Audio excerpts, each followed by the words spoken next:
Assalamualaikum warahmatullahi wabarakatuh. Selamat berjumpa kembali dalam program Ujar, Unpad Mengajar. Perkenalkan, saya Maulana Fansuri, dosen Fakultas Teknik Program Studi Teknik Informatika S1 Universitas Pamulang. Saya akan menemani Anda dalam mendalami dan mempelajari materi mata kuliah algoritma dan pemrograman dengan pokok bahasan control statement menggunakan nested if. Jadi, tonton terus di Satsvita Jaya TV, berbagi untuk negeri.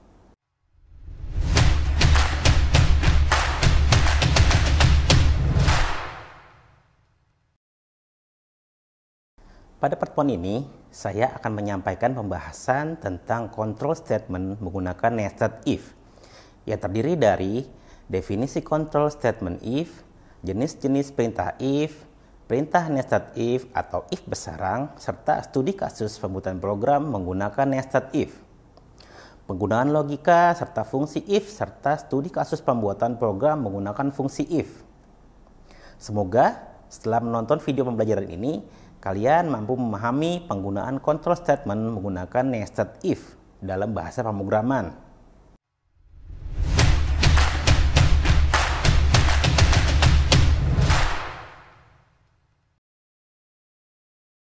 Kembali lagi bersama saya dalam mata kuliah pembelajaran algoritma dan pemrograman yang akan saya sampaikan dengan metode pembelajaran presentasi dan simulasi.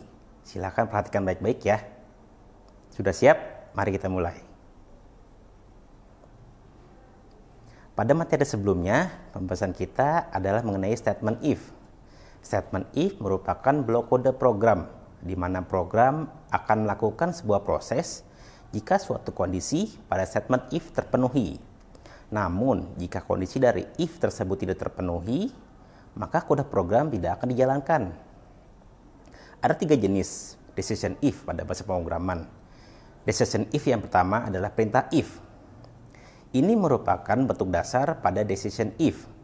Pada bentuk perintah if ini terdapat ekspresi yang merupakan sebuah kondisi logika yang digunakan sebagai pembuat keputusan untuk memutuskan apakah mengeksekusi statement atau tidak.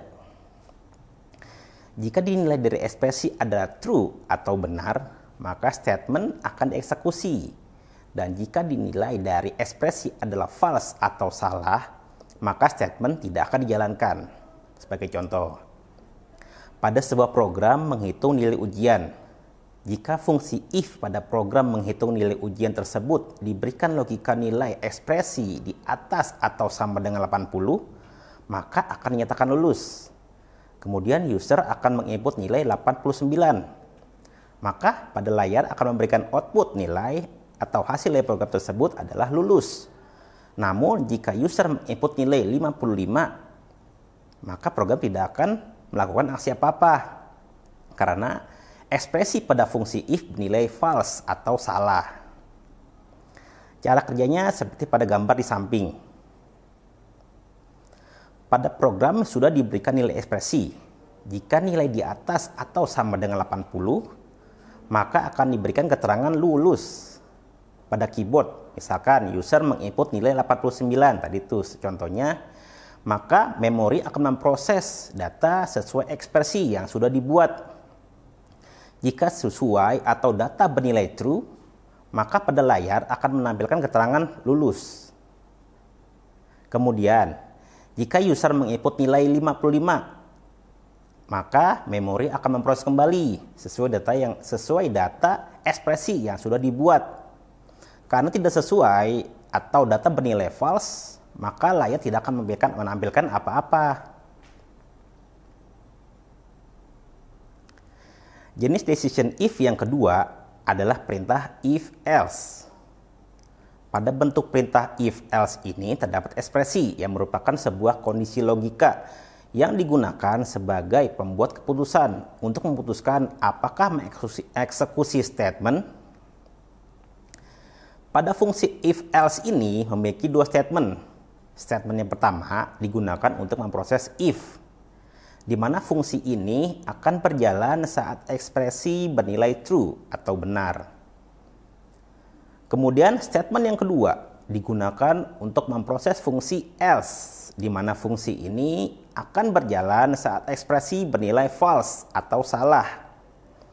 Pada contoh sebelumnya, pada sebuah program menghitung nilai ujian, jika fungsi if pada program menghitung nilai ujian tersebut diberikan logika ekspresi nilai di atas atau sama dengan 80, maka akan dinyatakan lulus. Maka pada fungsi else akan dinyatakan tidak lulus. Kemudian, jika user, misalkan contohnya menginput nilai 89, maka pada layar akan memberikan output nilai tersebut adalah lulus. Namun, jika user menginput nilai 55 atau bisa dibilang di bawah 80, maka program akan melanjutkan pada statement kedua, yaitu menampilkan keterangan tidak lulus pada layar. Cara kerjanya hampir sama seperti fungsi if. Dapat teman-teman lihat pada gambar di samping. Pada program sudah diberikan nilai ekspresi. Jika nilai di atas 80, di atas atau sama dengan 80, maka akan diberikan keterangan lulus. Namun, jika tidak, maka akan diberikan keterangan tidak lulus. Misalkan pada keyboard, user menginput nilai 89, maka memori akan memproses data sesuai ekspresi yang sudah dibuat. Jika sesuai atau data bernilai true, maka pada layar akan menampilkan keterangan lulus. Kemudian, jika user menginput nilai 55 atau dengan secara logika di bawah 80, maka memori akan memproses kembali data sesuai ekspresi yang sudah dibuat. Karena tidak sesuai atau data bernilai false, maka memori akan berjalan kembali pada statement kedua, sehingga pada layar akan menampilkan keterangan tidak lulus.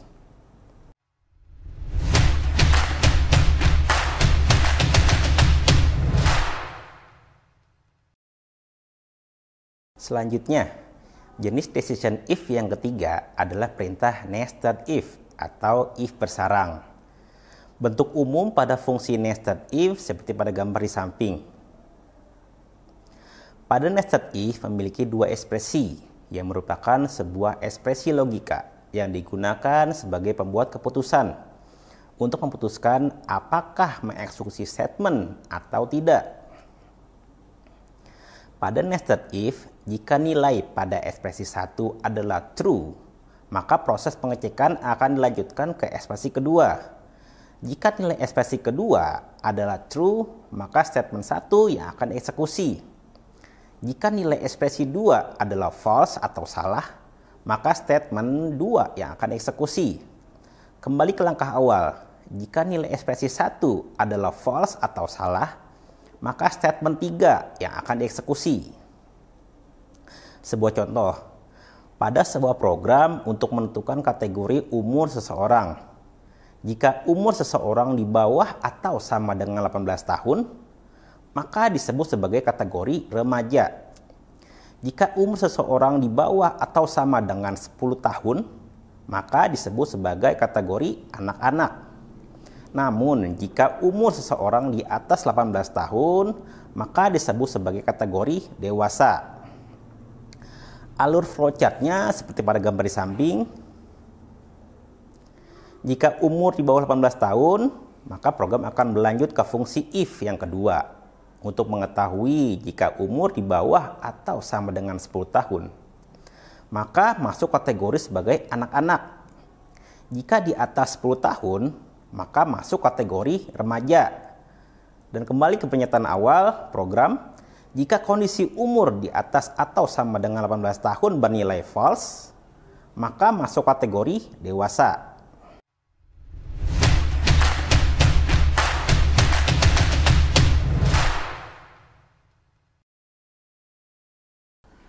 Baik teman-teman semuanya, mari kita praktekkan apa yang tadi kita bahas pada teori sebelumnya menggunakan aplikasi DevC++. Mari kita buka kembali aplikasi DevC++-nya. Kita buka lembar kerja baru atau source file baru. Ketik file, new source file atau Ctrl N. Nah, di sini kita akan menerapkan fungsi nested if pada contoh sebelumnya, yaitu program untuk menentukan kategori umur seseorang. Pertama, kita tambahkan dulu file headernya, include IOStream.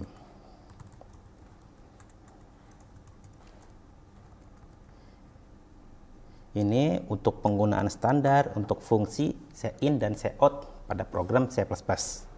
Kemudian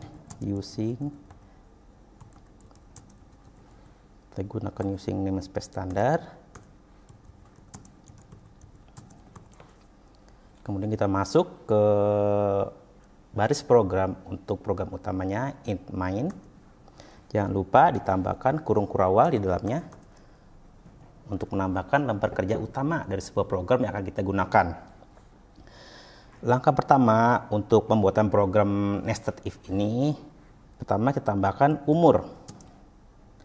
Tambahkan variabel umur.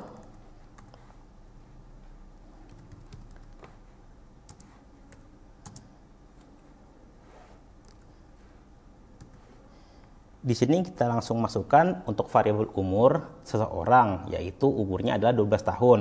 Dan akan kita terapkan untuk kategori atau penyesuaian pada program nested if sebelumnya, yaitu kategori umur, di mana umur jika di bawah 18 tahun adalah remaja, kemudian di atas 10 tahun, di bawah 10 tahun itu adalah anak-anak, kemudian di atas 18 tahun itu adalah dewasa kategorinya. Kemudian di sini kita tambahkan fungsi if yang menjadi fungsi utama yang akan kita praktekkan.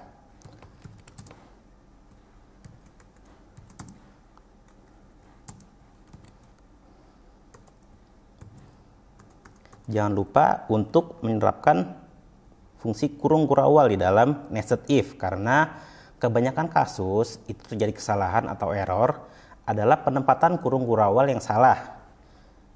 Jadi harus benar-benar diperhatikan fungsi kurung kurawal di dalam nested if. Setelah nested if yang pertama ditambahkan kurung kurawalnya, selanjutnya kita tambahkan untuk fungsi if di dalam fungsi if tersebut.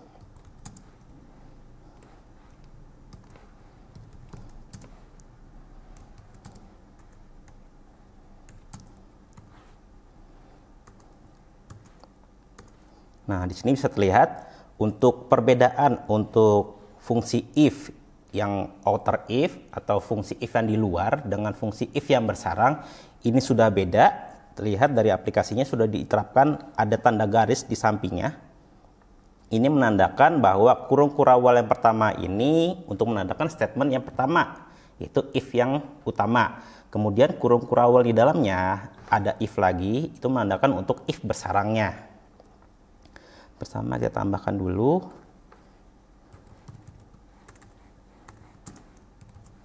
Misalkan kita kasih persyaratan atau berikan persyaratan kalau umur seseorang di bawah atau sama dengan 10 tahun, maka dia ada kategorinya adalah anak-anak.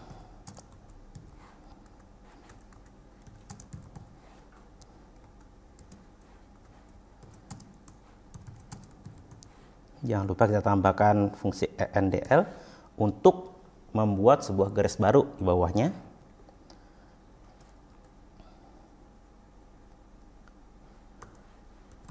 Kemudian kita tambahkan fungsi else untuk mencari persyaratan kalau umur seseorang itu di atas 10 tahun.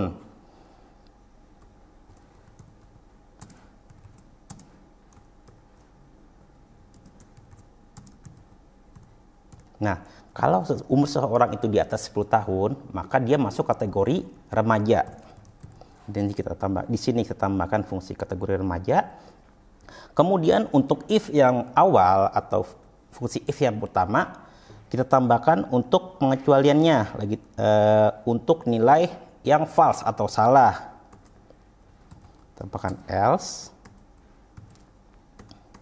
Nah, kita kembali ke awal. Untuk if yang pertama, jika umur seseorang di bawah atau sama dengan 18 tahun, dia adalah remaja atau anak-anak. Nah, jika fungsi atau nilai ini adalah false atau salah, maka program akan lihat berarti dia umur itu di atas 18 tahun.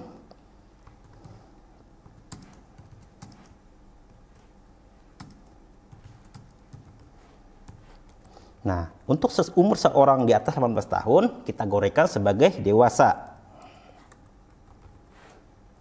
Setelah sudah semua, pastikan kembali untuk kurung kurawalnya itu jangan sampai salah penempatan lagi. Kemudian, jika sudah, kita bisa jalankan, execute, compile. Jangan lupa kita simpan dulu. Kita beri nama nested if. Nah, di sini terlihat ada sedikit kesalahan.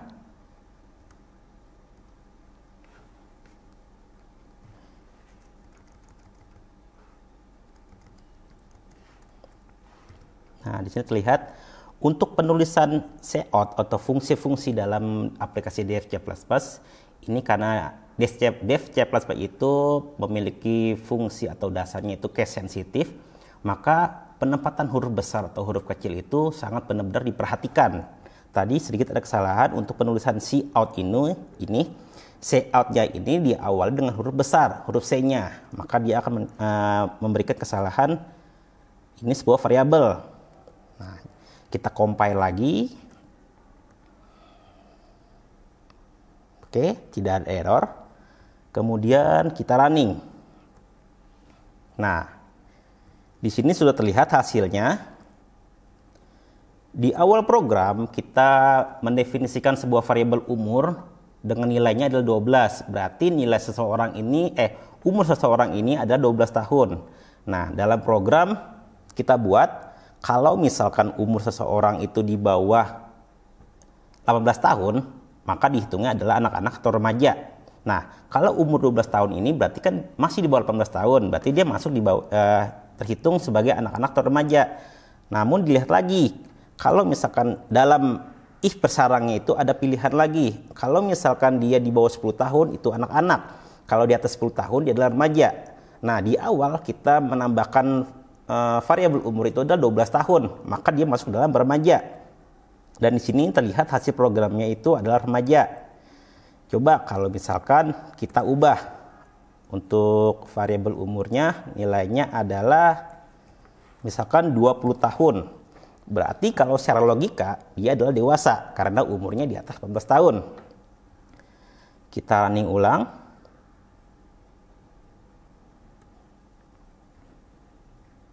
Kita compile. Kemudian kita running, atau bisa juga menggunakan fungsi tombol F11 untuk compile dan running sekaligus. Di sini akan muncul hasilnya bahwa kalau seseorang umurnya adalah 20 tahun, maka dia termasuk kategori dewasa. Sampai sini bisa dipahami kan ya? Selanjutnya kita masuk ke contoh yang kedua. Nah, di contoh yang kedua ini kita akan membuat sebuah program untuk menentukan nilai yang terbesar dari sebuah data yang diinput oleh user. Kita buat lagi lembar kerja baru, atau yang awal ini bisa kita hapus, kita ulangi lagi. Pertama, kita tambahkan lagi file headernya include yourstream. Kemudian tambahkan lagi yang dibutuhkan using namespace standar.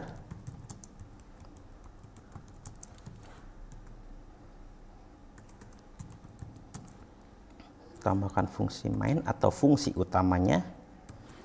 Lalu jangan lupa di bawahnya adalah kurung kurawal yang menandakan bahwa ini adalah baris program utamanya dari program yang akan kita buat. Langkah pertama adalah kita menentukan variabelnya. Misalkan ada 3 buah variabel, variabel A, variabel B, dan variabel C. Nah, di mana ketiga variabel ini fungsi yang akan kita lakukan atau terapkan adalah variabel ini nilainya diinput oleh user.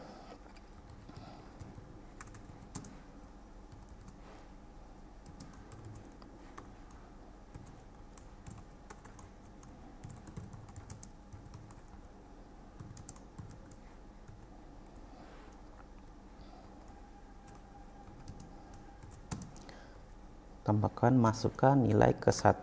Kemudian di bawahnya kita tambahkan fungsi cin.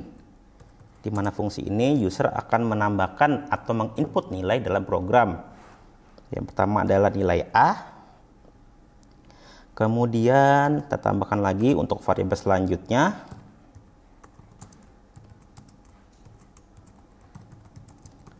Masukkan nilai kedua.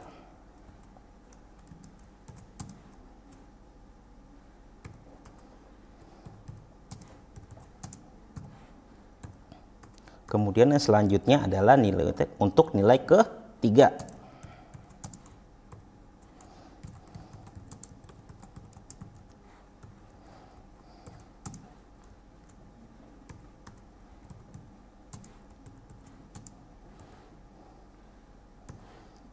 Nah, sampai sini kita sudah menerapkan bagaimana user bisa menambahkan nilai ke dalam sebuah program. Kemudian selanjutnya adalah kita menambahkan fungsi utama, yaitu fungsi nested if atau if bersarang. Tambahkan fungsi if. Nah, untuk langkah awal, karena di sini ada 3 variabel yang akan digunakan, kita gunakan 2 variabel utama dahulu, variabel A dan variabel B. Kita bandingkan dulu. Kalau variabel A lebih besar dari variabel B, maka statementnya seperti apa? Kita buat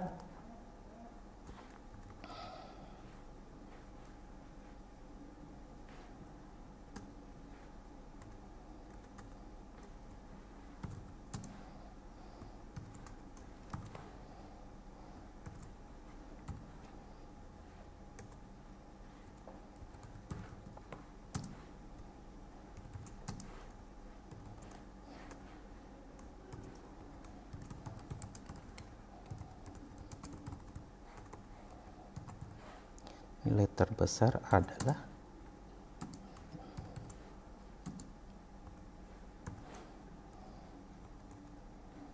Nah, untuk if bersarang yang pertama yang akan kita bandingkan adalah jika variabel A lebih besar daripada variabel C, maka dapat diartikan variabel A adalah variabel yang terbesar. Tapi kalau misalkan variabel A itu ternyata lebih kecil nilainya daripada variabel C, maka variabel C adalah variabel terbesar dari ketiga program tersebut. Di sini kita tambahkan else.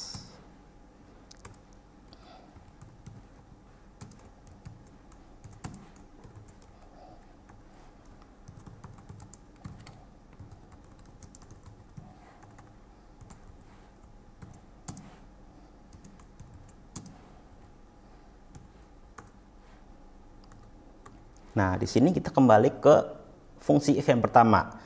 Tadi kalau misalkan yang pertama adalah perbandingan A dengan B, kalau A lebih besar daripada B, maka untuk fungsi if bersarang yang pertama itu perbandingan A dengan C. Nah, selanjutnya untuk fungsi pengecualian atau misalkan bisa dibilang nilai B lebih besar daripada nilai A. Jadi kita tambahkan lagi.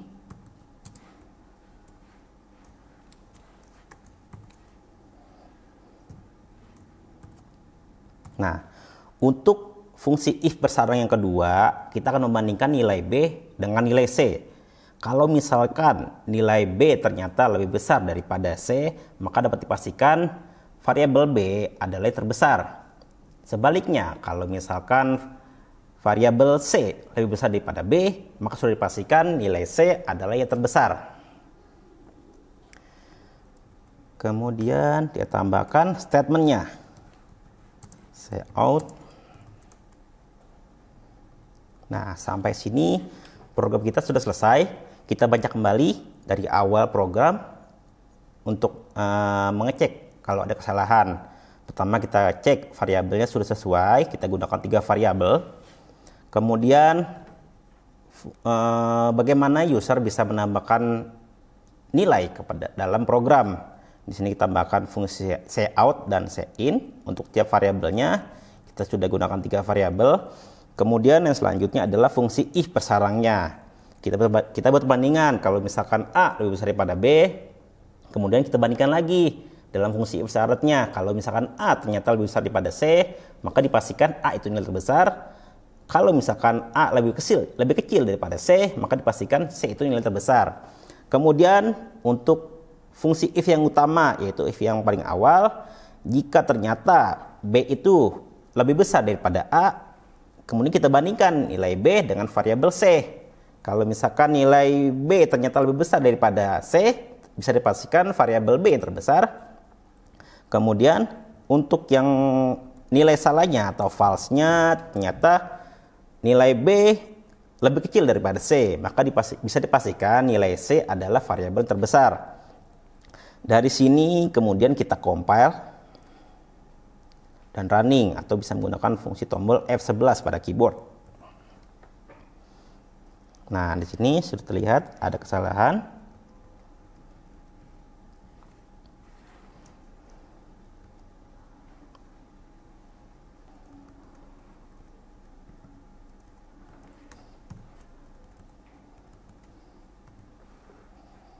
Oke, sudah berjalan programnya.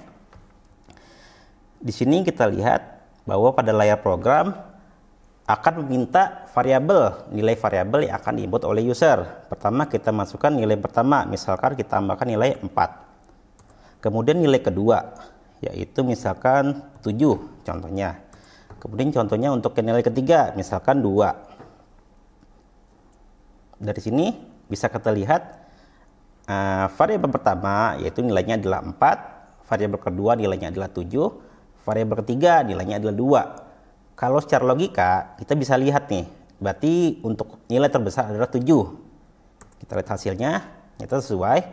Nah, mungkin kalau misalkan secara logika ini mudah ya, tapi kalau misalkan ternyata nilainya itu adalah ribuan, yang agak susah dihitung atau tidak mudah dilihat oleh mata, mungkin agak susah ya untuk melihat hasil seperti apa. Nah, di sini dari hasilnya kita bisa lihat langsung dengan mudah dengan hasil yang cepat. Oke. Di sini cukup untuk program yang kedua, contohnya.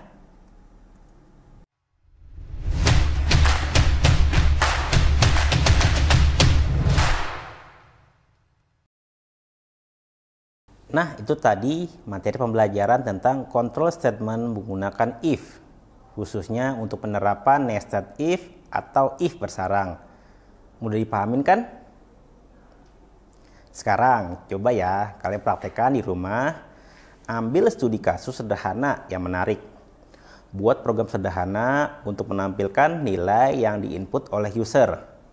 Jika yang diinput nilai adalah 0, maka pada layar akan muncul tampilan nilai adalah 0 pada layar. Jika user input nilai min 2, maka muncul info bilangan negatif pada layar. Dan jika user menginput nilai 5, maka akan muncul info bilangan positif pada layar. Selamat mengerjakan.